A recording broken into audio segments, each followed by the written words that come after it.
Nous sommes contents et fiers de voir que le chef de l'État a permis à ce que son épouse vienne séjourner chez nous en province pendant toute une semaine.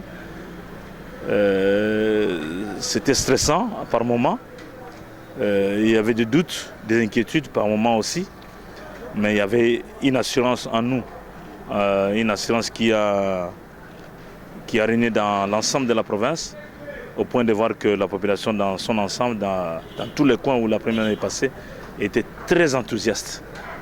Et c'était une merveille pour la province. Par ces mots, prononcés depuis Kinshasa, la capitale, ce lundi 12 octobre 2020, le gouverneur du Congo central a tenu à remercier la population de sa juridiction pour le calme et la sérénité dont elle a fait montre pendant le séjour de la première dame de la République démocratique du Congo, Denise Nyakeru Tshisekedi, dans le Congo central.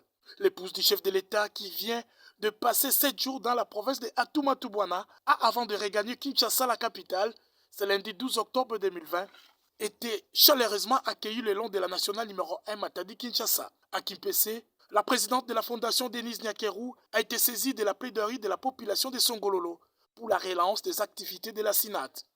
Message bien capté. Elle a promis d'en parler au chef de l'État.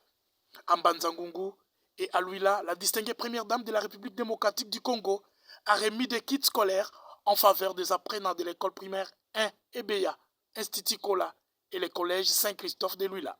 Et c'est avant d'aller communier avec la population de Kassangoulou dans un stade plein comme un œuf.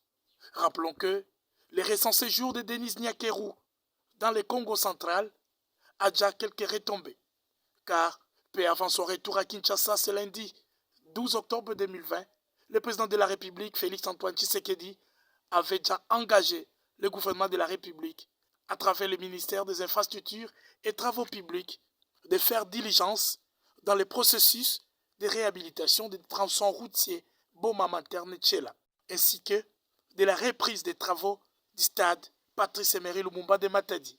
Une satisfaction totale du gouverneur Atumatubwana et de sa population.